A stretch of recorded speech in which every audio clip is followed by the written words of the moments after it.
এটা এমন পাপ যে পাপ সম্পর্কে নবীজি সতর্ক করেছিলেন। নবীর সুপারিশ পেতে চান? পেতে চান? একটা আমল করতে হবে। কয়টা আমল? জীবনের প্রত্যেকটা কাজ নবী সাল্লাল্লাহু আলাইহি ওয়াসাল্লামের সুন্নত মোতাবেক করতে হবে। রাজি আছেন ইনশাআল্লাহ? আরেকটা কাজ, সকালে 10 বার এবং সন্ধ্যায় 10 বার।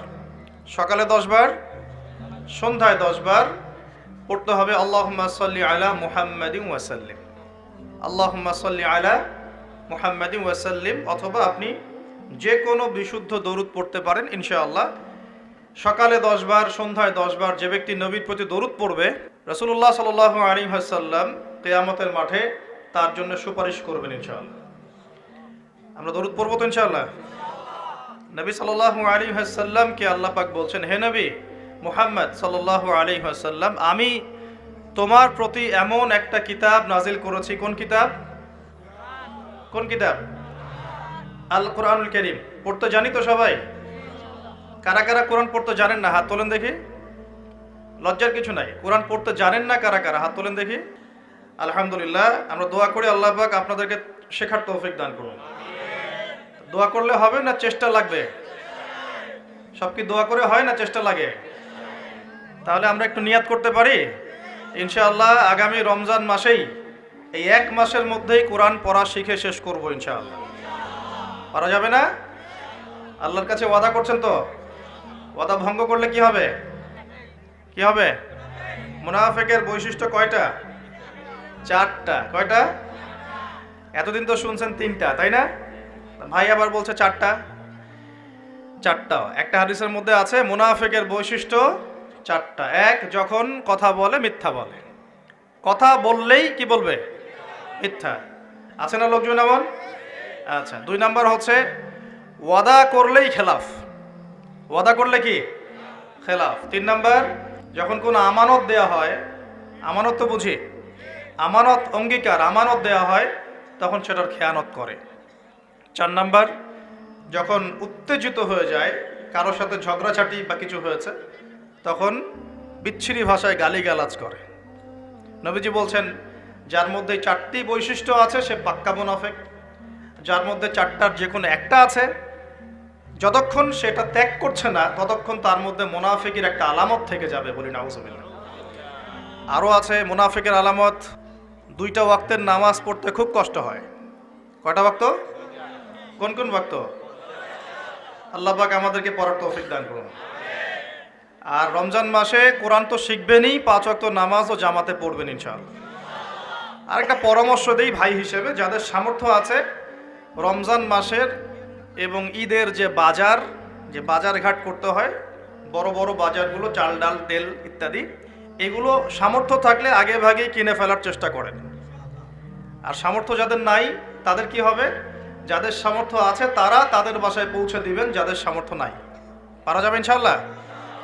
কারণ রমজানে নিত্য প্রয়োজনীয় দ্রব্যের দাম বেড়ে যাবে। রমজানে কি হবে? নিত্য প্রয়োজনীয় দ্রব্যের দাম বেড়ে যাবে। সময় সব বলে দিবে। এখন মনে হচ্ছে যে হয়তো ভবিষ্যৎবাণী করলো, তাই না? শোনেন, আকাশে কালো মেঘ দেখা যাচ্ছে। আকাশে কালো মেঘ দেখা যাচ্ছে, আপনি ছাতা নিয়ে বাসা থেকে বের হলেন, তার মানে কি আপনি ভবিষ্যৎ জানেন নাকি আপনার দূরদর্শিতা আছে? কোনটা? আপনি দেখছেন যে আকাশে মেঘ জমেছে, এখন যদি বাসার থেকে আপনি ছাতাটা নিয়ে বের হন, তার মানে কি আপনি গায়েবের খবর জানেন? আপনি সচেতন, যদি বৃষ্টি হয় আমার ছাতা আছে, যদি বৃষ্টি হয় কি ছাতা আছে। এটাকে গায়েবের খবর বলা হয় না, বলা হয় বাসীরা। কি বলা হয়? বাসীরা মানে ইনসাইট, মানে অন্তর্দৃষ্টি। অন্তর্দৃষ্টির দলিল কি কোরআনে আছে? উত্তর হ্যাঁ আছে। কোন সূরা? সূরা কাহফ। কোন সূরা? সূরা কাহফ। খিদর আলাইহিস সালাম যাচ্ছেন মূসা আলাইহিস সালামকে নিয়ে, মনে আছে ঘটনা? তো খিদর আলাইহিস সালাম নৌকায় উঠলেন, নৌকাটা পারে ভেড়ার আগেই খিদর আলাইহিস সালাম নৌকার তলায় ফুটা করে দিলেন। কি করলেন? বিনা পারিশ্রমিকে বেচারা নদী পার করে দিল, উল্টা তিনি নৌকাটা ফুটা করে দিলেন। কাজটা দেখে কি মনে হচ্ছে? খারাপ, তাই না? মূসা আলাইহিস সালামের কাছেও তাই মনে হয়েছিল। তিনি বলেছেন যে আপনি এটা কি করলেন? লাকাদ জিতা শাইআন নুকরা, আপনি তো একটা অন্যায় কাজ করলেন যে আমাদেরকে বিনা পারিশ্রমিকে পার করে দিল, আপনি নৌকা ফুটা করে ফেললেন। তখন খিদর আলাইহিস সালাম বলছেন, আলাম আকুল লাকা, আমি কি তোমাকে বলি নাই ইন্নাকা লান তাসতাতিআ মাইয়া সাবরা, তুমি আমার সাথে ধৈর্য ধরতে পারবে না। আবার চললেন, একটা ছোট্ট বাচ্চা, এই যে ছোট্ট বাচ্চাটা কাছে আসলো, খিদর আলাইহিস সালাম তাকে হত্যা করে ফেললেন। একটা বাচ্চাকে হত্যা করে ফেললেন, অপরাধ না? অবশ্যই, বাইরের চোখ দিয়ে মনে হচ্ছে অপরাধ, অবশ্যই অপরাধ। মুসা আলাইহিস সালাম এরকম করে রিয়্যাক্ট করলেন, আপনি এটা কি করলেন? আপনি একটা বাচ্চাকে হত্যা করলেন, এটা তো জঘন্য কাজ হয়ে গেল। খিদর আলাইহিস সালাম বললেন, আর যদি একটা প্রশ্ন করো আমাকে, আমার সাথে আর চলা হবে না। আরও চলতে লাগলেন, চলতে চলতে এমন একটা গ্রামে চলে আসলেন আপনাদের মতো। গ্রামে এসে বললেন, আমরা ক্ষুধার্ত, কিছু মেহমানদারি করা যাবে কিনা। তো গ্রামের লোকজন কেউ খাবার দিল না, পানিও দিল না, কিন্তু একটা বাড়ির দেয়াল পড়ে গিয়েছিল মাটিতে।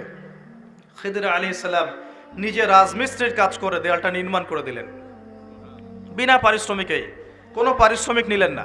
এখন মুসা আলাইহিস সালাম বলছেন যে আপনি তো চাইলে একটু পারিশ্রমিক নিতে পারতেন, তাহলে আমরা, এটা তো মেহমানদারিও করলো না, উল্টা আপনি কষ্ট করে দেয়াল নির্মাণ করে দিলেন বিনা পারিশ্রমিকে, আপনি চাইলেও তো একটু আজর নিতে পারতেন। তখন খিদর আলাইহিস সালাম বলছেন যে হাযা ফিরাকু বাইনি ওয়া বাইনাক, এই হলো তোমার আমার বিচ্ছেদ, তোমার সাথে আমার পথ চলার হলো না। তবে যাওয়ার আগে আমি তোমাকে জানিয়ে দিব কেন আমি এই কাজগুলো করেছি। তখন তিনি বলছেন, আল্লাহর পক্ষ থেকে আমার কাছে জ্ঞান এসেছিল যে ওই নৌকা যদি ফুটা না করতাম, তাহলে ওই নৌকাটা জলদস্যু আছে না, জলদস্যু ডাকাত টাইপের কিছু মানুষ, হ্যাঁ, যারা মানুষের সম্পদ ছিনতাই করে, আত্মসাৎ করে, তো ওরা ওই নৌকাটা যদি ভালো থাকতো তাহলে নিয়ে যেত। নৌকা ফুটা করে দিয়েছি, এটা ত্রুটিযুক্ত, এখন এই ত্রুটিযুক্ত নৌকা ওরা নিবে না। তাই তোমার চোখে মনে হয়েছে কাজটা খারাপ, কিন্তু আসলে আমি ওই ব্যক্তির উপকারই করেছি। বলেন সুবহানাল্লাহ। এটা যে বাসীরা বা অন্তর্দৃষ্টি, দূর পর্যন্ত দেখার ক্ষমতা আল্লাহ পাক সবাইকে দেন। সবাইকে দিলে তো অবস্থা খুব ভালোই হতো, সবাইকে তো দেওয়া হয় না, এগুলো দেওয়া হয়। আসলে সবাই এগুলো পাওয়ার যোগ্যতা অর্জন করতে পারে না। এগুলো পেতে হলে মনটা আগে ফ্রেশ থাকতে হবে, মনের মধ্যে কোনো রকমের হিংসা, বিদ্বেষ, রিয়া, অহংকার, গীবত, তহমত, কোনো পঙ্কিলতা আনা যাবে না। দ্বিতীয়ত আল্লাহ পাকের জিকির বেশি বেশি বাড়াতে হবে। তৃতীয়ত আল্লাহ পাকের হুকুম আহকাম, ফরজ, ওয়াজিব, সুন্নত, মুস্তাহাবের উপর আমল করতে হবে। তারপরে সেজদায় আল্লাহর কাছে কান্নাকাটি করার যোগ্যতা অর্জন করতে হবে। এক কথা, আল্লাহকে যে পাবে, আল্লাহকে নিজের করে পেয়ে যাবে ইনশাআল্লাহ, আল্লাহ পাক তার কলবে আল্লাহ নূর দিয়ে দিবেন ইনশাআল্লাহ। দিবেন না? দিবেন ইনশাআল্লাহ। তো দ্বিতীয় বলছেন তিনি, ওই বাচ্চাকে হত্যা না করলে ওই বাচ্চা একটা বড় কাফের হতো, এমন কাফের হতো যে সে নিজে তো কুফরি করতোই, পিতা মাতাকেও কাফের বানাতো। তো এটা আমি একা একা হত্যা করি নাই, আল্লাহ পাক আমাকে হুকুম করেছেন বলেই আমি কাজটা করেছি। আর ওই যে দেয়াল নির্মাণ করলাম, ওই দেয়াল ছিল ওই বাড়ির দুইজন এতিম বাচ্চার দেয়াল। কিরকম বাচ্চা?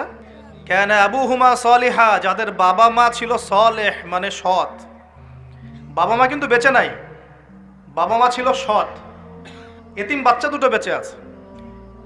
এখানে একটা দলিল আছে যে আপনি যদি সৎ হন, আপনি আমি যদি সৎ হতে পারি, আমাদের সন্তান সন্ততিদের দেখাশোনার দায়িত্ব আল্লাহ নিয়ে নিবেন ইনশাআল্লাহ।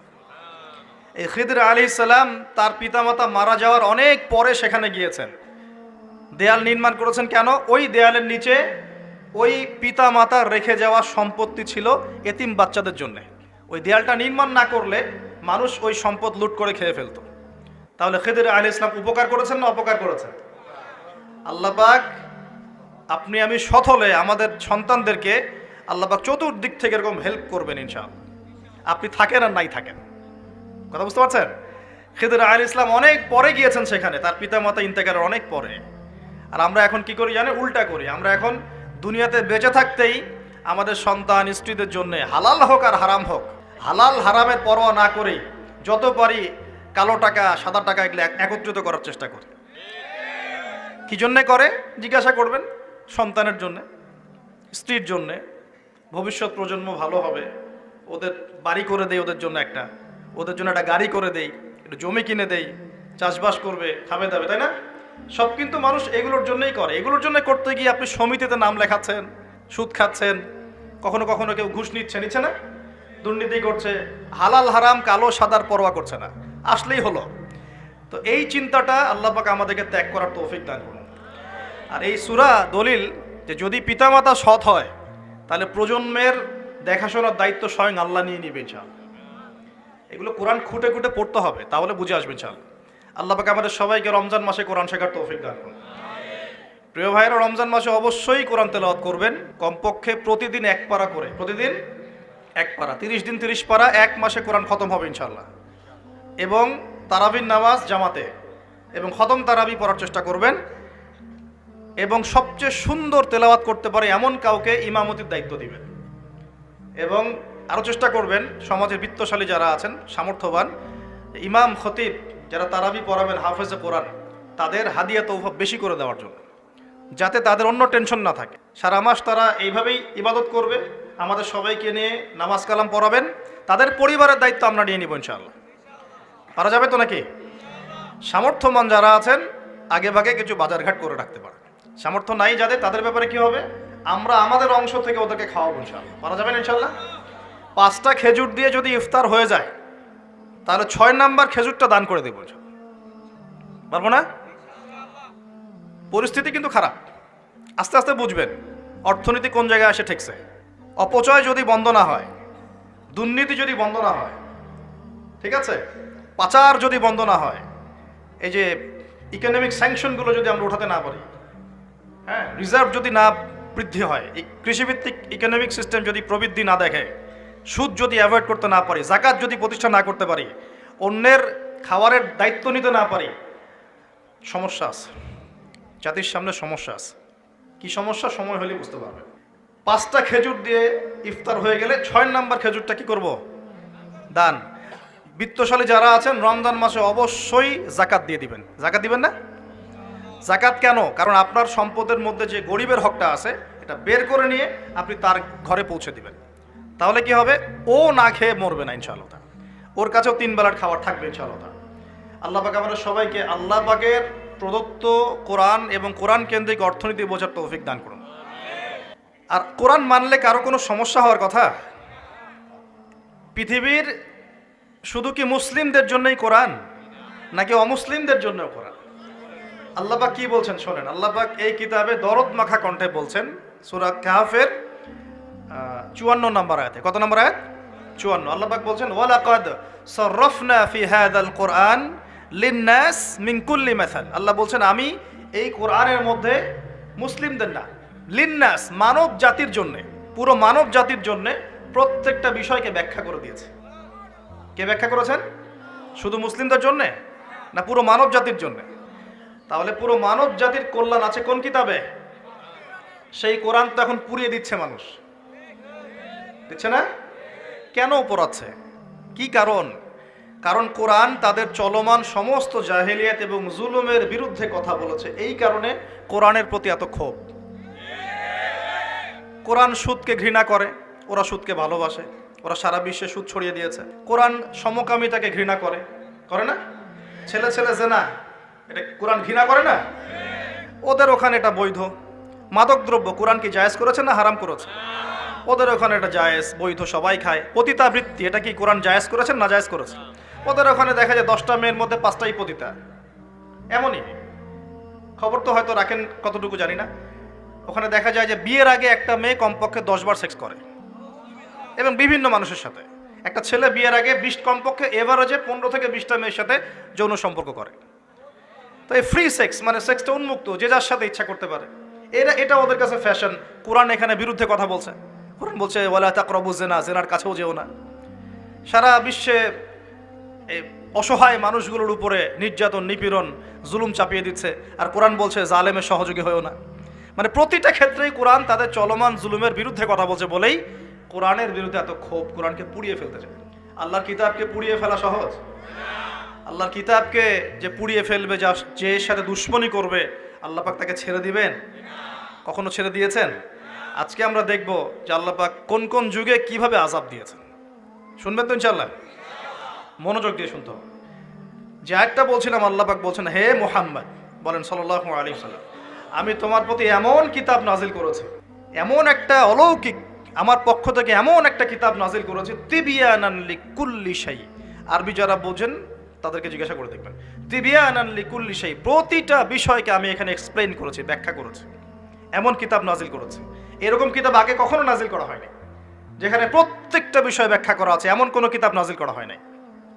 তিবিয়ানান লিকুল্লি শাই ওয়া হুদান, এবং এই কিতাব হচ্ছে তোমাদের জন্য হেদায়েত, বলেন সুবহানাল্লাহ। ওয়া রাহমাতান, এবং আমার পক্ষ থেকে সবচেয়ে বড় দয়া হচ্ছে কোরআন, সুবহানাল্লাহ। ওয়া বুশরা লিল মুসলিমিন, আর মুসলিম যারা হবে, যারা আত্মসমর্পণ করবে তাদের জন্য এই কিতাব হচ্ছে বুশরা। বুশরা মানে কি? কে বলতে পারবেন? সুসংবাদ। বুশরা মানে কি? তাহলে আল্লাহ পাক এই কিতাবকে বলছেন, এক, তিবিয়ানান লিকুল্লি শাই, প্রতিটা বিষয়ের ব্যাখ্যা। দুই, হুদান, আমাদের জন্য হেদায়েত, গাইডেন্স। তিন, এই কিতাব আমাদের জন্য হচ্ছে রহমা, দয়া, অনুগ্রহ আল্লাহর পক্ষ থেকে। আর চার, বুশরা মানে কি? সুসংবাদ। চারটাই কি? আল কোরআন। এখন যদি আল্লাহ রাব্বুল আলামিন কোরআনের সব কিছু ব্যাখ্যা করে থাকেন, তাহলে প্রত্যেক যুগে যুগে আল্লাহ পাক কখন কাদের উপর কি কারণে আযাব দিয়েছেন আছে কি নাই কোরআনে? আল্লাহর কথা অনুযায়ী থাকবে কি না? আল্লাহ পাক বলছেন সবই ব্যাখ্যা করেছে। তার মানে আপনার ব্যক্তি জীবন, আপনার পরিবার, আপনার সমাজ, আপনার অর্থনীতি, আপনার রাজনীতি সবকিছু কোরআনে থাকবে কি না? তা আমরা যখন বলি যে সব জায়গায় ধর্ম টেনে আনবা না, সব জায়গায় কি আনবা না? ধর্ম টেনে আনবা না, তাহলে এটা কি অজ্ঞতা না? নিঃসন্দেহে তার মধ্যে জ্ঞানের অভাব আছে। জানে না যে কোরআন এবং সুন্নাহ এর মধ্যে সবকিছুই ব্যাখ্যা করা আছে। যেখানে সব ব্যাখ্যা করা থাকবে সেটা গ্রহণ করব না। আর কোরআন সুন্নায় কি শুধু আংশিক জ্ঞান আছে না পরিপূর্ণ জ্ঞান আছে? আচ্ছা, তো আল্লাহ পাক বলছেন কোরআনে সব ব্যাখ্যা করেছি, তাহলে আমাদের জীবনের প্রতিটা ক্ষেত্র কোরআন ব্যাখ্যা করেছে কি করে নাই? এটা হয়তো আমি জানি না, অথবা আমি জানি। হয়তো আমি জানি কিন্তু মানি না, অথবা আমি দুনিয়ার স্বার্থে এড়িয়ে যাই। কিছু একটা হবে, কিন্তু আমাকে বিশ্বাস করতে হবে যে কোরআনে আল্লাহ পাক প্রতিটা বিষয় কি করেছেন? ব্যাখ্যা করেছেন। আর যেখানে হাদিসের প্রয়োজন হয়েছে আল্লাহ পাক হাদিস দিয়ে এটাকে ব্যাখ্যা করেছেন। যেমন নামাজ, আল্লাহ বলেছেন এখানে আকিমুস সালাহ, তোমরা সালাত কায়েম করো। এখন কোরআনে কি আছে ফজরের নামাজ কত রাকাত, ফজরের নামাজে আপনি কয়টা সেজদা করবেন, হ্যাঁ, কিভাবে প্রথমে কোন সূরা পড়বেন, তারপর কোন সূরা পড়বেন, কখন রুকু করবেন, কখন সেজদা করবেন, এভাবে কি কোরআনে আকিমুস সালাহ এর পরে ব্যাখ্যা করা আছে? এজন্য প্রয়োজন হয়েছে নবী সাল্লাল্লাহু আলাইহি ওয়াসাল্লামের হাদিস। তো কোরআন আর হাদিস কি আলাদা হয়ে গেল না একই উৎস থেকে আসছে? সূরা নাজমে আল্লাহ পাক বলছেন ওয়ামা ইয়ানতিকু আনিল হাওয়া, নবী সাল্লাল্লাহু আলাইহি ওয়াসাল্লাম নিজের মন গড়া কোনো কথা বলেন না। ইন হুয়া ইল্লা ওয়াহয়ুন ইউহা, আল্লাহ পাক তাকে যে ওহীটা করেন, আল্লাহর পক্ষ থেকে যে প্রত্যাদেশ আসে সেটাই তিনি ব্যাখ্যা করেন। তার মানে নামাজের নিয়ম কি নবীজি নিজে বানিয়েছেন না আল্লাহ পাক এই নিয়ম দিয়েছেন? অতএব এভাবেই নামাজ, যাকাত সবকিছুই, রমজানের রোজা, হজ ইত্যাদি প্রতিটা ইবাদত, মুআমালাত, আমাদের ব্যবসা, পরিবার, এভরিথিং আল্লাহ এবং তার রাসূল কোরআন এবং হাদিসে 100% ব্যাখ্যা করেছেন কিনা? আচ্ছা, এই কনসেপ্ট ক্লিয়ার তো? এই কোরআন এবং হাদিস নিয়েই হচ্ছে ইসলাম। আর ইসলাম কি আংশিক না পরিপূর্ণ? আচ্ছা, যার পরিপূর্ণ জীবন ব্যবস্থা যারা আছে তার অন্য কোনো হেদায়েতের দরকার আছে? যার নাই তার দরকার আছে। আমাদের কাছে আছে না পরিপূর্ণতা? আলহামদুলিল্লাহ। এখন তাহলে আল্লাহ পাকের কথা অনুযায়ী কোরআনে যেহেতু সবই ব্যাখ্যা করা আছে, তার মানে প্রত্যেক যুগে যুগে আল্লাহ পাক কেমন আযাব গজব পাঠিয়েছেন, কোন কোন সম্প্রদায়ের উপর পাঠিয়েছেন, কি কি পাপের কারণে পাঠিয়েছেন, এগুলো আছে কি নাই? সমকালীন যে ভূমিকম্প হচ্ছে বা ভূমিকম্প বেশি বেশি হচ্ছে, প্রাকৃতিক দুর্যোগ আসছে ইত্যাদি ইত্যাদি, এগুলোও ব্যাখ্যা করা আছে কি নাই? নিশ্চয়ই আছে। সমকালীন সুদভিত্তিক অর্থনীতি ব্যাখ্যা করা আছে কি নাই? সমকালীন সারা বিশ্বে যে মুসলিমদের উপর নির্যাতন, এগুলো ব্যাখ্যা করা আছে কি নাই? সব কিছুই কোরআনে ব্যাখ্যা করা আছে। খুঁজতে হবে, খুঁজে বের করে সলিউশন নিতে হবে। আমাদের টপিকে আমরা চলে আসি। আল্লাহ পাক কখন, কিভাবে, কোন কোন কওমের উপরে কি কি পাপের কারণে শাস্তি দিয়েছেন। এক নম্বরে আসি, আমরা এই অংশটুকুকে শাস্তি বলছি না, আল্লাহ পাকের পরীক্ষাই বলছি। কিরকম? আমরা বিশ্বাস করি যে আল্লাহ রাব্বুল আলামিন কাফের, মুশরিক, মুনাফিকদের উপরে আল্লাহর আযাব পাঠান, ঠিক আছে? আচ্ছা, আর মুমিন মুসলিমদের উপর যখন কোনো বিপদ আপদ, বালা মুসিবত আসে, সেটাকে আমরা বলি হয় আমাদের উপর পরীক্ষা, না হলে আমাদের পাপের ফল। এই তো, হয়তো পাপ করেছি কোনো, আল্লাহ পাক শাস্তি দিয়ে মাফ করে দিবেন, দুনিয়াতে শাস্তি দিয়ে পরকালে মাফ করে দিবেন। এরকম হতে পারে মুমিনদের উপরে। অথবা হতে পারে মুসলিমরা তাদের দায়িত্ব ভুলে গেছে, আল্লাহ পাক একটু শাস্তি দিয়ে তার পথে আবার ফিরিয়ে নিয়ে আসলেন, তাই না? এমন হতে পারে না? কিন্তু কাফের, মুশরিক, মুনাফিকদের উপরে যখন কোনো শাস্তি আসে, আযাব গজব, আসমানের বালা, জমিনের বালা, এটাকে আমরা বলি কি? আল্লাহর পক্ষ থেকে গজব। আচ্ছা, এখন সর্বপ্রথম যে বিষয়টা শুরু হয়েছে মহাবিশ্বে, সেটা হলো আদম আলাইহিস সালামকে জান্নাত থেকে নামিয়ে দেয়া, ঠিক আছে? ইতিহাস শুরু হচ্ছে কোথা থেকে? ওইখান থেকে আল্লাহ পাক তাকে সৃষ্টি করেছেন, নাম শিক্ষা দিয়েছেন, ফেরেশতাদেরকে দিয়ে সেজদা করিয়েছেন, সবাই সেজদা করেছে, কে করে নাই?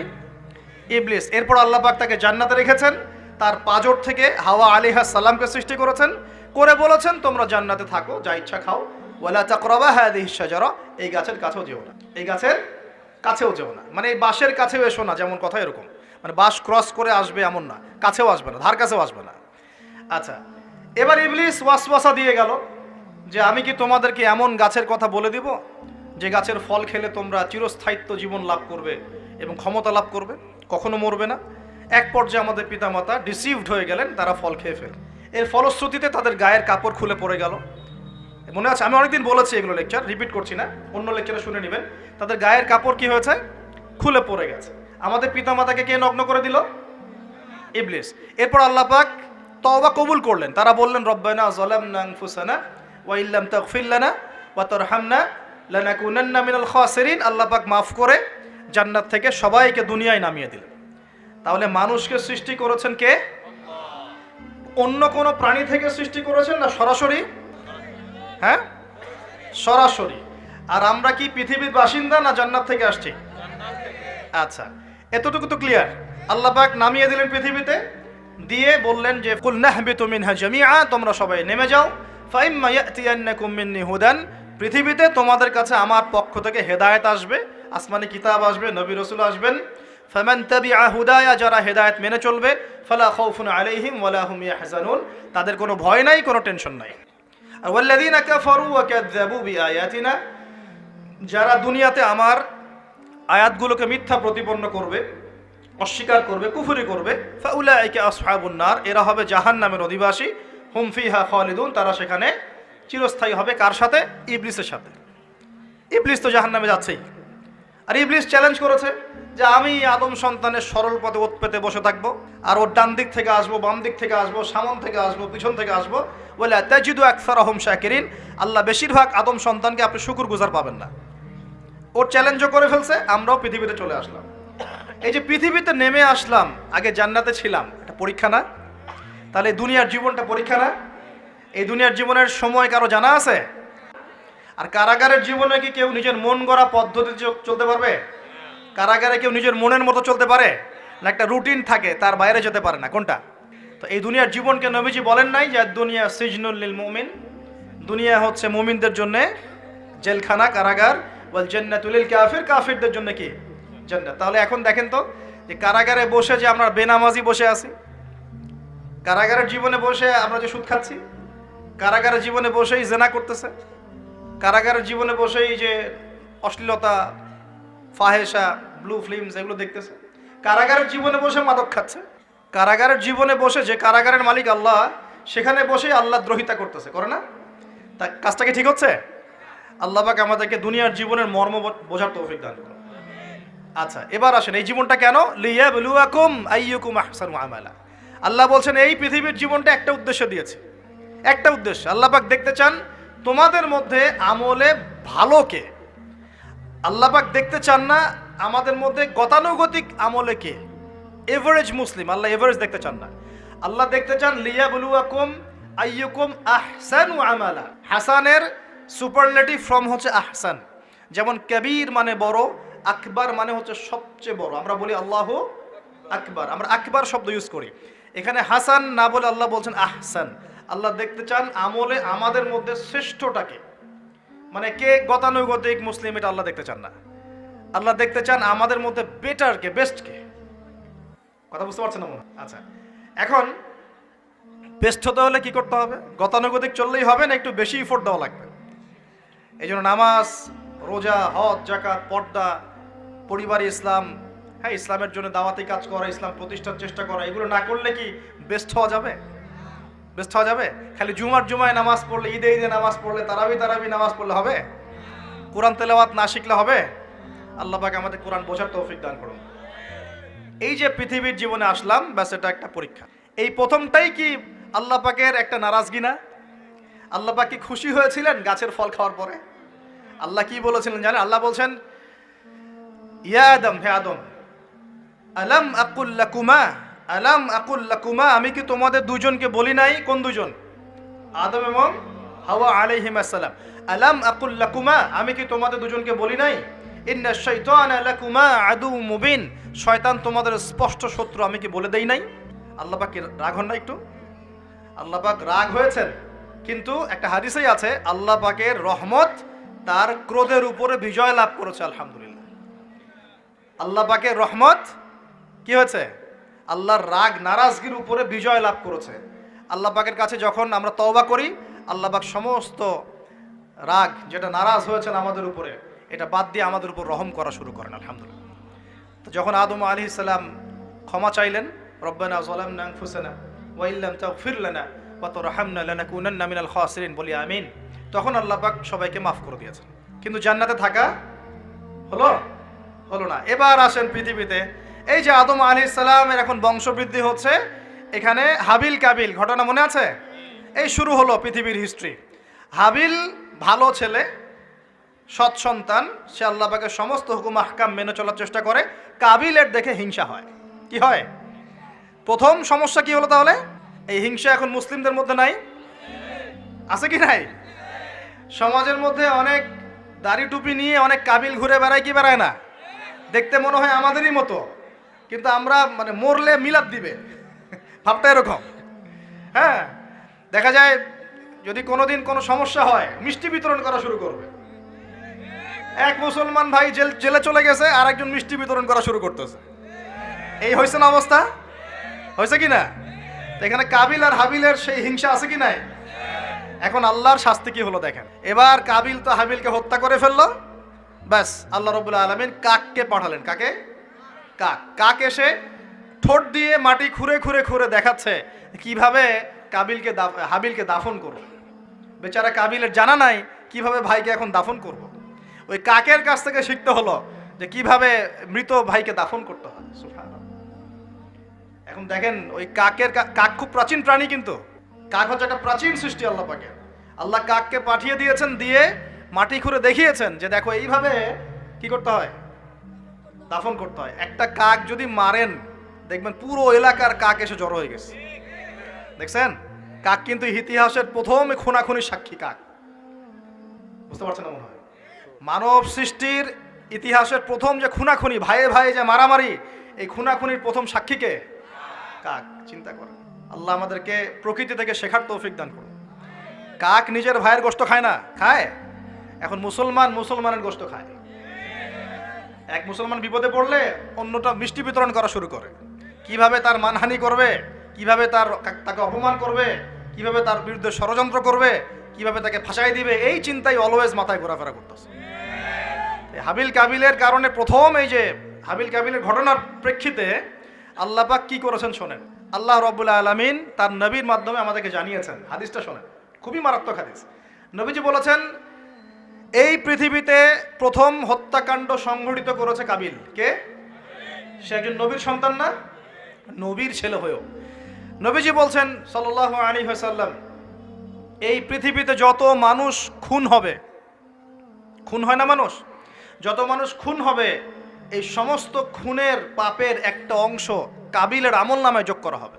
বলে নাউজুবিল্লাহ। এটাকে বলে গুনাহে জারিয়া। কি বলে? প্রিয় ভাই, আমি তো রিকোয়েস্ট করতেছি আপনাকে, আমি তো আপনাকে শাসন করতে আসি নাই। আমি এসেছি আপনাকে আল্লাহ চেনাতে, আমি এসেছি আপনাকে রাসূল চেনাতে, কোরআন চেনাতে। আপনি মদের দোকান দিয়েছেন, যত মানুষ মদ খাচ্ছে সমস্ত গুনাহ আপনার আমল নামে যাচ্ছে।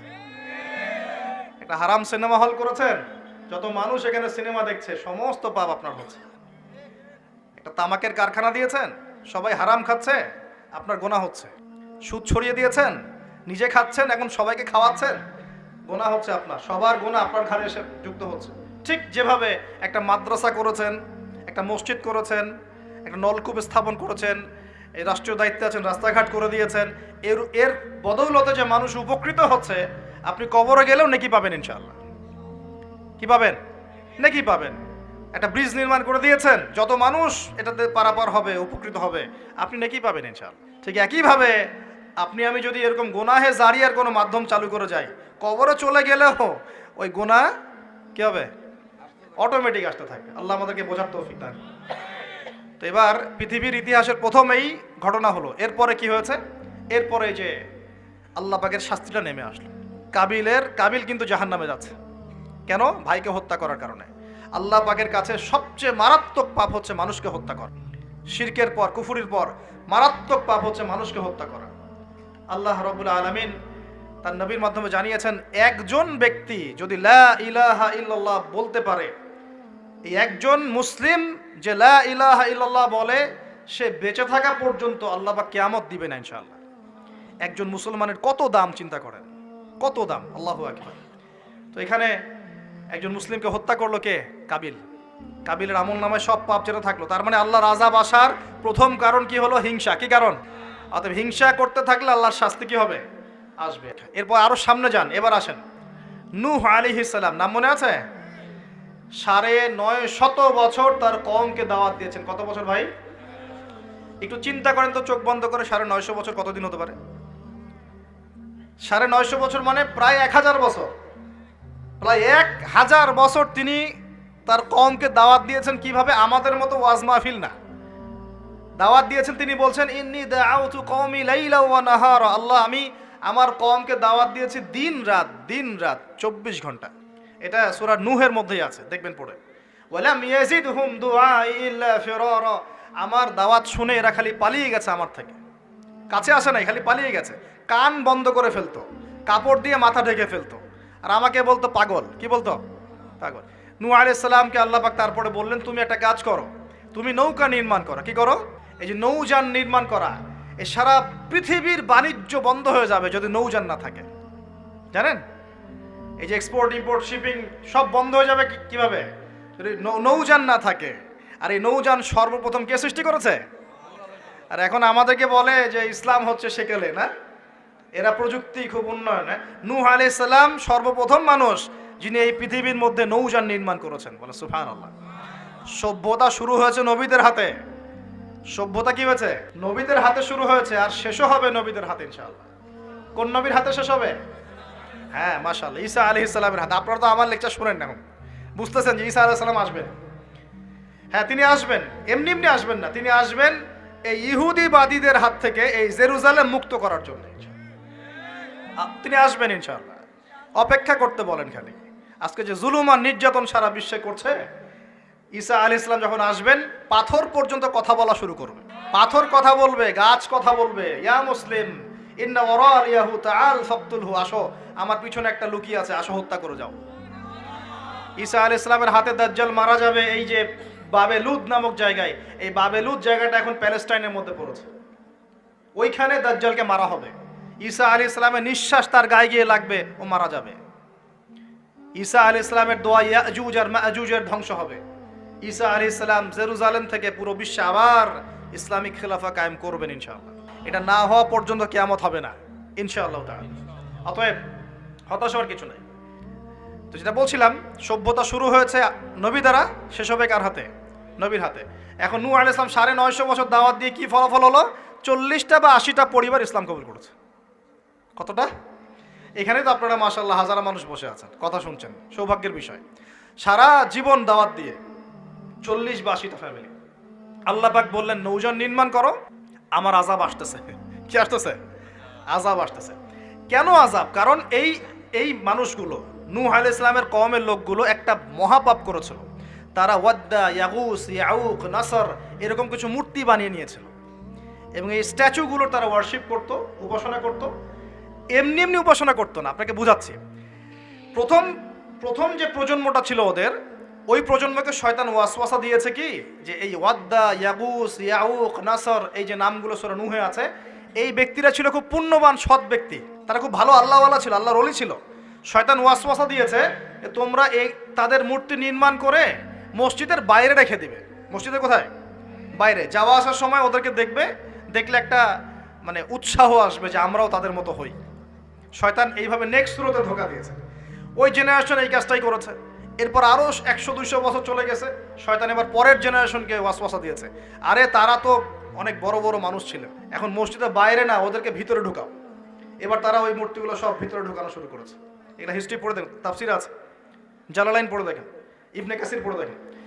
তো এবার তারা ঢুকালো ভিতরে, সেজদা করছে না কিন্তু মূর্তিতে, তারা খালি রেখে দিয়েছে ভিতরে যে তাদেরকে দেখবো, দেখে আমার ইবাদতে মনোযোগ আসবে।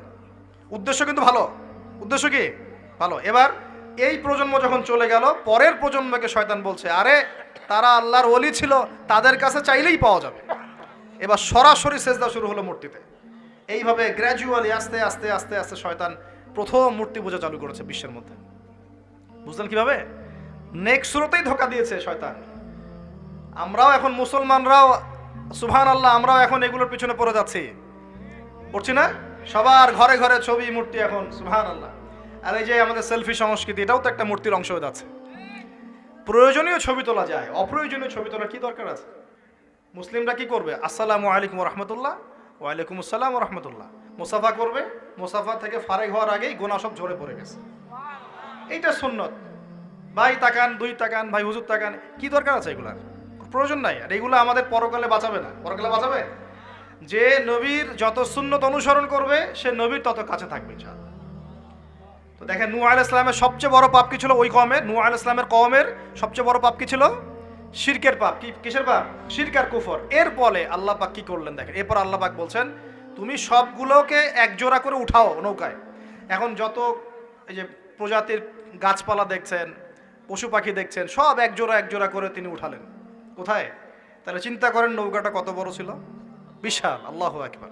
সব একজোড়া করে উঠালেন। এরপর আল্লাহ রাব্বুল আলামিন বলছেন যে ফারাত্তান নূর, একদম মাটি ফেটে থলথল করে পানি বের হওয়া শুরু হলো। আসমান থেকে প্রবল বৃষ্টি বর্ষণ শুরু হলো। আল্লাহ সূরা হুদের মধ্যে বলছেন যে বৃষ্টির ফলে স্রোতগুলো এত উঁচু ছিল যে পাহাড়ের উপর দিয়ে উঠে যাচ্ছিল স্রোতগুলো। পাহাড়ের উপর দিয়ে পানির স্রোত যাচ্ছে। আর এই সময় নূহ আলাইহিস সালামের ছেলে, এক ছেলে, তার 4 ছেলে ছিল। কয় ছেলে? এক ছেলের নাম হচ্ছে হাম। হামের বংশধর হচ্ছে এই যে আফ্রিকান মানুষরা, কালো চামড়ার মানুষরা হামের বংশধর। এক ছেলের নাম শাম। শামের বংশধর হচ্ছে আরবরা, এই যে আরব পেনিনসুলা যারা থাকে এরা শামের বংশধর। এক ছেলের নাম ইয়াফাস। ইয়াফাস হচ্ছে ইউরোপিয়ান যারা, পশ্চিমারা, এরা ইয়াফাসের বংশধর, রোমানরা। আরেক ছেলের নাম হচ্ছে কেনান। কি নাম? এই কেনান ওই পাহাড়ে উঠে বলছে যে পাহাড় আমাকে বাঁচাবে। কে বাঁচাবে? পাহাড়। আমার দরকার নেই ওঠার, তুমি যাও গা, পাহাড় আমাকে বাঁচাবে। নূহ আলাইহিস সালাম বলছেন যে আল্লাহ আমার ছেলে, আমার আহাল, বাঁচাও তাকে। আল্লাহ পাক বলছেন এরপর বিশাল এক ঢেউ আসলো, বাবা আর ছেলের মাঝখানে আড়াল করে ফেললো, শেষ নাই। সন্তানের সাথে আর দেখা নাই। নূহ আলাইহিস সালাম কান্নাকাটি করে বলছেন আল্লাহ ইন্নাহু মিন আহলি, আমার ছেলে আমার পরিবারের একজন, আল্লাহকে মাফ করে দাও। আল্লাহ পাক ধমক দিয়ে বলছেন লাইসা মিন আহলিক, সে তোমার পরিবারের কেউ না, সে তোমার পরিবারের। আল্লাহর কাছে এইসব বংশ, রক্ত, রং, এইসবের কোনো দাম নাই। কিসের দাম আছে? তাকওয়া, ঈমানের দাম আছে। নবীর সন্তান হয়েও যদি ঈমানদার না হয় আল্লাহ পাক জাহান্নামে দিয়ে দিবেন, কোনো কিছু যায় আসে না আল্লাহ পাক। আলেমের সন্তান হয়েছেন, এত গর্ব কিসের? নিজের আমল, আকীদা, ঈমান আগে ঠিক করতে হবে। অমুক বক্তার ছেলে, অমুক আলেমের ছেলে, অমুক পীর সাহেবের জাদা, এগুলো দিয়ে পরকালে পার পাওয়া যাবে? নিজের ঈমান আমল ঠিক করতে হবে। নবীর সন্তান পার পাচ্ছে না, বলছে লাইসা মিন আহলিক, সে তোমার পরিবারের কেউ না। আল্লাহ বলছেন লাইসা মিন আহলিক, সে তোমার পরিবারের কেউ না। আল্লাহ পাক কোনো দয়াই করলেন না এখানে। কুফরের মধ্যে ছিল, ঈমান ছিল না, শিরক করেছে আমার সাথে, কিসের দয়া, কিসের খাতির? তো প্রিয় ভাইরা, এখান থেকে শিখলাম কি? যে নূহ আলাইহিস সালামের যুগে আযাব কি কারণে আসছে? শিরকের কারণে। আগে শিখলাম প্রথম মনে রাখবেন, 1 নাম্বার শিখেছি শয়তানের তাবেদারি করার কারণে শাস্তি এসেছে, পরীক্ষা এসেছে। 1। 2 নাম্বার হচ্ছে হিংসা, গুড, হিংসা বিদ্বেষের কারণে কি হয়েছে? আল্লাহ পাকের শাস্তি চলে আসছে। 3 নাম্বার এই যে শিরকের পাপের কারণে কি হয়েছে? আল্লাহর শাস্তি, গজব চলে আসে। আরো সামনে যান, আমি একটু শর্টে শেষ করবো ইনশাআল্লাহ। আরো সামনে যান, এবার আসছে আদ জাতি। কি নাম? আদ জাতির লোকেরা অনেক লম্বা চওড়া, এক একজনের দেহের এমন কাঠামো যে পাহাড় কেটে কেটে বাড়ি নির্মাণ করতে পারে। আমরা তো এখন ছোট না সাইজে, এখন এগুলো মানুষের কাছে মনে হয় যে রূপকথা, আসলে রূপকথা নয় এগুলা। কোরআন বলেছে ওরা এমন শক্তিশালী ছিল, তারা বলতো মান আশাদ্দু মিন্না কুওয়া, কে আছে আমাদের চেয়ে বড় শক্তিশালী।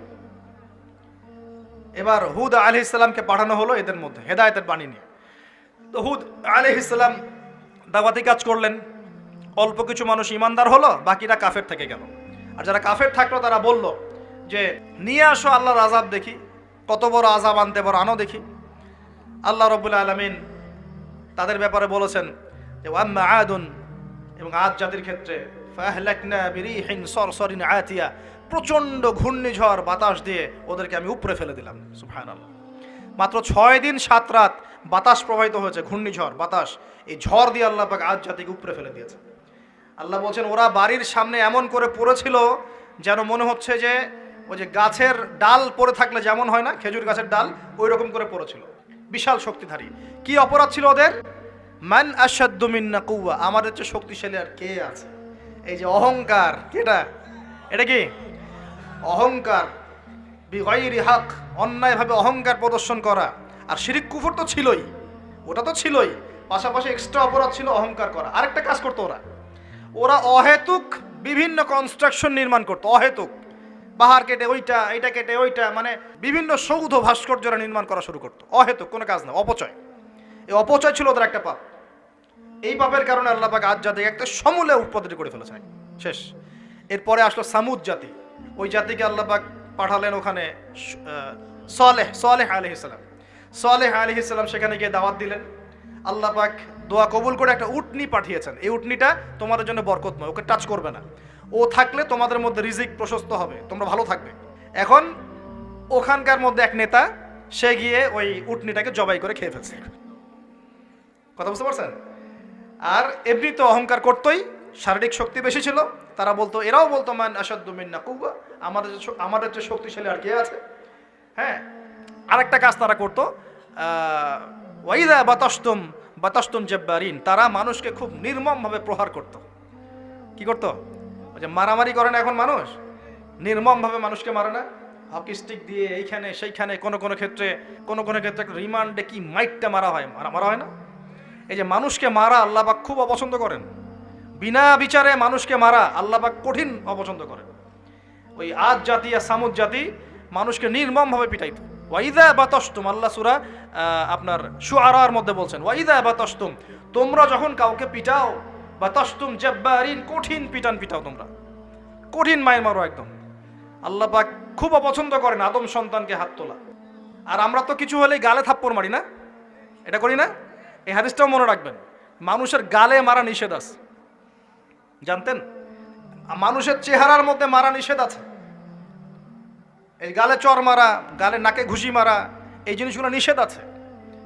কারণ এই চেহারাটা আল্লাহ রাব্বুল আলামিন, মানে আদম সন্তানের এই স্ট্রাকচারটা আল্লাহ রাব্বুল আলামিন সূরা সদের মধ্যে বলেছেন, খলাকতু বিয়াদাই, আমি নিজ হাতে সৃষ্টি করেছি। সুবহানাল্লাহ। আর সেই মানুষকে তোমরা এমন নির্মমভাবে কেন মারবে? সারা বিশ্বের দিকে তাকায় দেখেন, এখন প্রত্যেকটা জায়গায় রক্ত ঝরছে কাদের? মুসলিমদের। কাদের? মুসলিমদের। আল্লাহ পাক আমাদেরকে বোঝার তৌফিক দান করুন। আর আল্লাহ পাক কোরআনে কি বলছেন? যদি কোনো মানুষ একজন মানুষের জীবন বাঁচায়, সে যেন পুরো মানব জাতিকে বাঁচালো। এত পছন্দ আল্লাহর কাছে জীবন বাঁচানো। আর কেউ যদি কোনো মানুষকে অন্যায়ভাবে হত্যা করে, সে যেন পুরো মানব জাতিকে হত্যা করলো। আল্লাহ আমাদেরকে হেফাজত করুন। এখন খুন খুব সহজ হয়ে গেছে, মারামারি খুব সহজ হয়ে গেছে। হ্যাঁ, ভাই ভাইকে হত্যা করতেছে, ছেলে বাবাকে হত্যা করতেছে, বোন বোনের সাথে ভাইয়ের দ্বন্দ্ব, ভাই বোন মারামারি, প্রতিবেশী মেয়ে নিয়ে, সম্পত্তি নিয়ে, মাদক নিয়ে, কিশোর গ্যাং নিয়ে, কত কি হচ্ছে এখন। মানুষের জীবন সস্তা হয়ে যাচ্ছে না এখন। আল্লাহ পাক এগুলো কিয়ামতের আলামত। নবী সাল্লাল্লাহু আলাইহি ওয়াসাল্লাম বলেছেন, অল হারাজ, কিয়ামতের আগে আগে হারাজ বাড়বে, হারাজ। সাহাবীরা বলছেন, মাল হারাজ, হারাজ কি ইয়া রাসূলুল্লাহ? তিনি বলছেন, আল কাতল, গণহত্যা বাড়বে, গণহত্যা। কিয়ামতের আগে আগে খালি গণহত্যা বাড়বে। দেখছেন না এখন? সারা বিশ্বের দিকে তাকায় দেখেন। যাই হোক, এই আদ এবং সামুদ জাতিকে আল্লাহ পাক ধ্বংস করলেন। এখন সামুদ জাতিকে ধ্বংস করলেন কেন? অহংকারের কারণে, কুফর শিরকের কারণে এবং মানুষকে পিটানোর কারণে। আল্লাহ বলছেন ওদেরকে ধ্বংস করেছি কি দিয়ে? সয়হাতান ওয়াহিদা। এটা ভালো করে মনে রাখবেন, সয়হাতান ওয়াহিদা মানে একটা শব্দ দিয়ে, প্রচন্ড দ্রুম একটা শব্দ, খালি এই এক শব্দে সবার কানের পর্দা ফেটে ফুটে জান বের হয়ে গেছে। আল্লাহু আকবার। এক শব্দে মানে ওদেরকে আলটিমেটাম দেওয়া হয়েছিল, তোমরা কি ফিরে আসবে? ওরা বলছে যে কি শাস্তি আসো নিয়ে আসো। তখন আল্লাহ পাক বলছেন 3 দিন সময় দিচ্ছি, 3 দিন যা করার করে নাও। এই 3 দিন যে আল্লাহ সময় দিয়েছেন, এই 3 দিনে ওরা তওবা করে ফিরে আসে নাই, বরং এই 3 দিন ভোগ বিলাস করেছে। একটা পশু জবাই করেছে, খেয়েছে, মেয়েদেরকে নাচিয়েছে, মদ পান করেছে, 3 দিন ভোগ বিলাস ফুর্তি করেছে। মানে দু হাতে যা পাও হাত পেতে নাও, এরকম চিন্তা। যা আছে এখন লুটে খাও, পরেরটা পরে দেখা যাবে। এই চেতনা আমাদের মধ্যে আছে না? অনেকের মধ্যে। যা আছে এখন ভোগ করে নাও, কালকে যা হবে দেখা যাবে। হ্যাঁ, কালকে যা হবে দেখা যাবে। এখন যা আছে না ভোগ করো। এই চিন্তা ছিল ওই 3 দিন সামুদ জাতির। ওরা ভোগবিলাসে লিপ্ত হলো। হঠাৎ সকালবেলা দ্রুম শব্দ, পুরো বিশ্ব, ওদের পুরো রাষ্ট্রটা কেঁপে উঠলো এবং সবগুলো মারা গেল। একটা শব্দে সব মারা গেল। সূরা কমার পরে দেখেন, সাইহাতান ওয়াহিদা, একটা মাত্র শব্দ দিয়ে আল্লাহ ধ্বংস করেছেন। তার মানে আল্লাহ ধ্বংস করলেন পানি দিয়ে, আল্লাহ ধ্বংস করলেন বাতাস দিয়ে, এবার ধ্বংস করলেন শব্দ দিয়ে, বিদ্যুতের শব্দ দিয়ে। কেন ধ্বংস করলেন? পাপগুলো মনে রাখবেন, অহংকার, কুফর, শিরিক, আর কি হিংসা, তারপরে বললাম এই যে কি মানুষকে মারা, হ্যাঁ শয়তানের তাবেদারি, মানুষকে মারা, এগুলো মনে রাখবেন। পাপগুলো মনে রাখতে হবে মাথার মধ্যে, কোন কোন পাপ, এবং এগুলো থেকে বাঁচতে হবে আমাদেরকে ইনশাআল্লাহ। আর একটু সামনে যাই, বিরক্ত হচ্ছেন নাকি? আচ্ছা, আলোচনা একটু লম্বা হলো, সমস্যা আছে? আচ্ছা, এখন সামনে আসি। এরপরে আসছে একটা বিশেষ জাতি, তার নাম লুত। কি নাম? নাম শুনছেন আগে? আচ্ছা, এই কম আবার আজীব ও কম, আজীব মানে এ কম এমন কম, এরকম কম পৃথিবীতে জীবনে ছিলও না, আসেও নাই। সূরা আনকাবুতে আল্লাহ পাক বলছেন ওয়ালুতন, লূত আলাইহিস সালামের কথা। ইয ক্বালা লিকওমিহি, যখন সে তার কওমকে বলল, হ্যাঁ, আইন্নাকুম লাতাতুনাল ফাহিশাতা মা সাবাকাকুম বিহা আহাদাম মিনাল আলামিন, হে আমার কওম, তোমরা কি এমন পাপ করতে যাচ্ছ যে পাপ এই মহাবিশ্বে জীবনেও কেউ কখনো করে নাই? আইন্নাকুম লাতাতুনার রিজাল, তোমরা কি পুরুষের কাছে যাচ্ছ যৌন তৃপ্তি নেওয়ার জন্য? আস্তাগফিরুল্লাহ।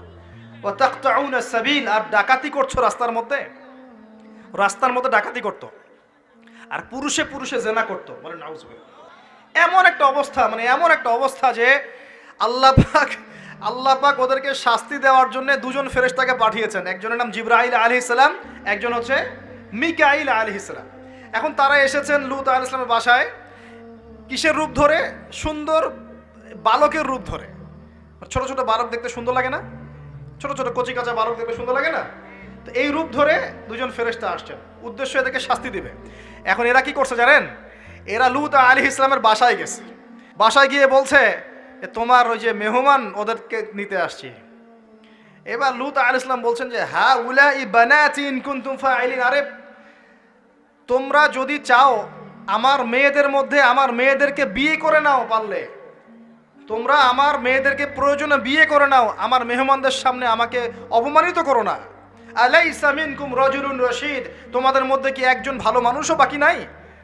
এখন এদেরকেও তোমরা চাচ্ছ যৌনতা নিবারণ করার জন্য?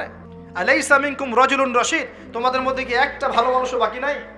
তখন এরা বলছে, লূত আলাইহিস সালাম কওম বলছে যে তুমি তো খুব ভালো করেই জানো, ওয়াইন্নাকা লাতা'লামু মা নুরিদ, তুমি তো খুব ভালো করেই জানো যে আমরা আসলে কি চাচ্ছি। তোমার মেয়েদের ব্যাপারে আমাদের কোনো আগ্রহ নাই, তোমার মেয়েদের ব্যাপারে আমাদের কোনো আগ্রহ নাই, আমরা এই ছেলেগুলোকে চাচ্ছি। নাউজুবিল্লাহ, চিন্তা করতে পারেন? এবার ফেরেশতা 2 জন বলছেন যে লূত তুমি চিন্তা করো না, তারা তোমার কাছে আসতে পারবে না। তাদেরকে ইন্নামা উইদাহুমুস সুবহ, তাদেরকে সকাল পর্যন্ত সময় দেয়া হয়েছে। আলাইসাস সুবহু বিকরিব, সকাল কি কাছে নয়? আল্লাহ বলছেন। সকালবেলা লূত আলাইহিস সালাম তার পরিবারকে নিয়ে বেরিয়ে গেলেন, কিন্তু তার স্ত্রী সে কিন্তু কাফের ছিল, সে ধ্বংস হয়ে গেল। লূত আলাইহিস সালাম চলে যাচ্ছেন, ফেরেশতারা বলছেন ফিরেও তাকাবে না পিছনে, কি হচ্ছে। এবার আল্লাহ পাক এমন শাস্তি দিলেন, দেখেন এই যে জমিনটা, এই জমিনটাকে আল্লাহ পাক ওই ফেরেশতাদের পাখা দিয়ে উঠিয়ে আসমানে উঠালেন। চিন্তা করেন, জমিন উঠে গেছে কোথায়? আসমানে। উঠিয়ে আল্লাহ পাক আসমান থেকে অঝোর ধারায় পাথর বর্ষণ করেছেন। পাথর বর্ষণ করে ওদের গা সব থেতলে দিয়ে আল্লাহ পাক উল্টা দিকে দাফন করে দিয়েছেন এদেরকে। আল্লাহু আকবার। এটা আপনি ইন্টারনেট সার্চ করলে দেখতে পারবেন যে জর্ডান একটা জায়গা আছে, ওই জর্ডানের আশপাশে এই কওমে লূত থাকতো। ডেড সি, মৃত সাগর নামে একটা জায়গা আছে, ওখানে ওই জায়গাতেই তারা বসবাস করতো, আরবের কাছাকাছি। আল্লাহ পাক বলছেন তোমরা তো দেখতে পারো ওদের অবস্থা কি হয়েছে, তোমাদের কাছেই আছে, বাড়ির কাছেই। কেন হলো এই পাপ? কেন হলো শাস্তি? কোন পাপের কারণে? শিরিক কুফর তো আছেই, তার উপরে স্পেশাল পাপ কি? সমকামিতা। স্পেশাল কি পাপ? এই সমকামিতা উম্মতে মুহাম্মাদির মধ্যে ছড়িয়ে পড়ছে কিনা? আল্লাহু আকবার। আপনাদের শহরগুলোতে আস্তে আস্তে সমকামিতা ছড়িয়ে পড়ছে ভিতরে ভিতরে, এবং আল্লাহর আযাব বেশি দূর বাকি নাই। আমার কাছে মনে হয় আল্লাহর আযাব আসতে বেশি বাকি নাই। আসার মতো যোগ্য আমরা আগেই হয়েছি, এখন যেটা টিকে আছে আল্লাহর রহমতে টিকে আছে। যদি আল্লাহ পাক কোনোদিন জাররা পরিমাণ শাস্তি প্রদান করতে চান, তাহলে আমাদের কারো রক্ষা থাকবে না। থাকবে? সমকামিতা ছড়িয়ে পড়ছে, সারা বিশ্ব জুড়ে ছড়িয়ে পড়ছে। অনলাইনে এগুলোকে উস্কে দেওয়া হচ্ছে, অফলাইনে এগুলো নিয়ে আন্দোলন হচ্ছে। তারা এখন অধিকার চাচ্ছে। তাদের রেইনবো ফ্ল্যাগ আছে, 7 রঙের ফ্ল্যাগ ওদের আইডেন্টিটি। তারপরে বিভিন্ন জায়গায় সমকামিতার পাঠও দেওয়া হচ্ছে। সুবহানাল্লাহ। হ্যাঁ, বইপত্রগুলো তো সমকামিতার পাঠও চলে আসতেছে। মানে এগুলোকে বাক স্বাধীনতা বলা হচ্ছে এখন। না, এটা বাক না, বলে ব্যক্তি স্বাধীনতা। কি বলে? ব্যক্তি স্বাধীনতা। আস্তাগফিরুল্লাহ। তো দেখুন, এটা এমন পাপ যে পাপ সম্পর্কে নবীজি সতর্ক করেছিলেন। তিনি বলেছিলেন যে আমার উম্মতের উপরে আমি যে কয়েকটা পাপের ব্যাপারে বেশি ভয় পাই, তার একটা হচ্ছে শিরকের পাপ। আমার উম্মত মূর্তি পূজা করবে। আমি ভয় পাই তাদের উপরে শিরকে খফি, গোপন শিরকের পাপ, যে মানুষ এজন্য নামাজ পড়বে, অন্য তাকে ভালো বলবে। এজন্য আমি ভয় পাই আমার উম্মতের সমকামিতা, আমার উম্মতের সমকামিতা ছড়িয়ে পড়বে। পড়েছে কি পড়ে নাই? শাস্তি আসবে কি না এখন? তাহলে আরো সামনে যান। ফেরাউন এবং তার দলবলকে আল্লাহ পাক ডুবিয়ে মেরেছেন, মারাছেন না? কি পাপের কারণে? অহংকার। আলা, আমি তোমাদের মহান রব। কে বলেছিল? আমি তোমাদের মহান রব। কে বলেছিল? ফেরাউন। আনা রব্বুকুমুল আলা। আল্লাহ পাক শুধু তাকে না, তার পুরো দলবলকে ধসিয়ে দিয়েছেন। কোথায়? এই লোহিত সাগরে ডুবিয়ে মেরেছে, ডুবিয়ে দিয়েছেন। প্রিয় ভাইরা, এখানে মুসা আলাইহিস সালাম এবং বনু ইসরাইলকে আল্লাহ পাক নাজাত দিয়েছেন না? নাজাত দিয়েছেন। এখন সামনে আসেন, এখানে আরেকটা কওমের কথা বলে আমি সামনের দিকে শেষ করে দেব। সেটা হলো কওমে মাদিয়ান। কি নাম? এই মাদিয়ান কওমের সাথে আমাদের এখনকার এই সমকালীন প্রেক্ষাপটটা জড়িত আছে। কওমে মাদিয়ান নামে একটা কওম ছিল, যে কওম আদ জাতি সামুদ জাতির পরে এসেছে। মুসা আলাইহিস সালামের সমসাময়িক সময় তারা পৃথিবীতে ছিল। এবং এই মাদিয়ান কওম সম্পর্কে আল্লাহ পাক বলছেন সূরা আনকাবুতে এবং অন্যান্য সূরায় 4টা আয়াত বলছেন। কয়টা আয়াত? এই 4টা আয়াত আল্লাহ পাক বলছেন ফাকাযযাবুহু, এই কওম শুআয়ব আলাইহিস সালামকে অস্বীকার করলো। ফাআখাযাতহুমুর রাজফাতু ফাসবাহু ফি দারিহিম জাসিমিন। আল্লাহ বললেন এই কওমে মাদিয়ান শুআয়ব আলাইহিস সালামকে অস্বীকার করলো এবং তাদেরকে পেয়ে বসলো একটা ভূমিকম্প। কি পেয়ে বসলো? পৃথিবীর ইতিহাসে সর্বপ্রথম যে কওমকে ভূমিকম্প দিয়ে ধ্বংস করা হয়েছে তার নাম কওমে মাদিয়ান। কি নাম? কওমে মাদিয়ান। প্রশ্ন হচ্ছে কেন ভূমিকম্পের শাস্তি আসলো? উত্তর, আল্লাহ পাক ওদের কয়েকটা পাপ বলছেন। এক নাম্বার আল্লাহ ওদেরকে বলছেন ওয়াজিনু বিল কিসতাসিল মুস্তাকিম, তোমরা ওজনে সঠিকভাবে মাপ দিবে। কওমে মাদিয়ান মাপে কম দিত। এই মাপে কম দেওয়ার একটা পাপের কারণে ভূমিকম্পের শাস্তি এসেছে। কোরআন কথা বলছে। এই সমস্যা সমাজে আছে কি নাই? আচ্ছা, আরো বলছে ওয়ালা তাবখাসুন নাস আশিয়াআহুম, হে তোমরা মানুষের সম্পদ অন্যায়ভাবে 2 নাম্বারি করে ভোগ করিও না। এই 2 নাম্বারি করে অন্যের সম্পদ ভোগ করার এই পাপটা সমাজে এখন আছে কি নাই? আরেকটা হচ্ছে যে তারা অপচয় করত, মাপে কম দিত, মানুষের সম্পদ অন্যায়ভাবে লুটপাট করে খেত। এই সময় আল্লাহ রাব্বুল আলামিন ওদেরকে সতর্ক করেছেন শুআয়ব আলাইহিস সালামকে দিয়ে। তারা কথা শোনে নাই। আল্লাহ রাব্বুল আলামিন ভূমিকম্প দিয়ে পুরো জাতিকে ধ্বংস করেছেন। তাহলে পৃথিবীর ইতিহাসে এই ভূমিকম্প নতুন না, আগে হয়েছে? এই ভূমিকম্প এখন আবার নতুন করে বেশি বেশি হচ্ছে কিনা? এই ভূমিকম্পের অপরাধ আল্লাহ পাক কি বললেন? মাপে কম দেয়া, অন্যের সম্পদ অন্যায়ভাবে আত্মসাৎ করা এবং কি অপচয় করা। কোন কম করেছে এই কাজগুলা? কওমে মাদিয়ান। এখন আসেন কওমে মাদিয়ান থেকে নবী সাল্লাল্লাহু আলাইহি ওয়াসাল্লাম কি বলছেন। এবার আমাদের নবীজি বলছেন যে শোনো, বাইনা ইয়াদাই সাআহ, একটু মনোযোগ দেন, আমি 3-4টা হাদিস বলে শেষ করছি। বাইনা ইয়াদাই সাআহ, আমাদের নবীজি বলছেন এবার শোনো, হে আমার উম্মত তোমরা সতর্ক হও। শোনো, কিয়ামতের আগে আগে আসবে মুতানুন শাদীদ। মুতান মানে দ্বিবচন, মানে দুটো বড় বড় মহামারী। কয়টা? বড় বড় মহামারী। হিসেব করে দেখেন তো যে পৃথিবীতে মহামারীর সূচনা থেকে নিয়ে এই পর্যন্ত কোন মহামারীগুলো সবচেয়ে বড় ছিল। এটার স্টাডি আপনি করবেন, আমি বলে দিব না। এগুলো স্টাডি আপনারা করবেন, আমি বলে দিব না। মুতানুন শাদীদ, বড় বড় দুটো মহামারী আসবে পৃথিবীতে কিয়ামতের আগে আগে। কয়টা আসবে? ওয়া বা'দাহু, এবং এই মহামারীর পরে আসবে। এই মহামারীর পরে আসবে। একটা মহামারী গেছে, আচ্ছা, এই মহামারীর পরে আসবে, নাউযুবিল্লাহ, এই মহামারীর পরে আসবে সানাওয়াতুজ জালাজিল। সানাওয়াতুজ জালাজিল আরবি যারা বোঝেন বুঝবেন। সানা মানে হচ্ছে একটা বছর। সানা মানে কি? এক বছর। সানাওয়াত মানে প্লুরাল নাম্বার, অনেকগুলো বছর। জালজালা মানে হচ্ছে আপনার ভূমিকম্প। জালাজিল মানে কি?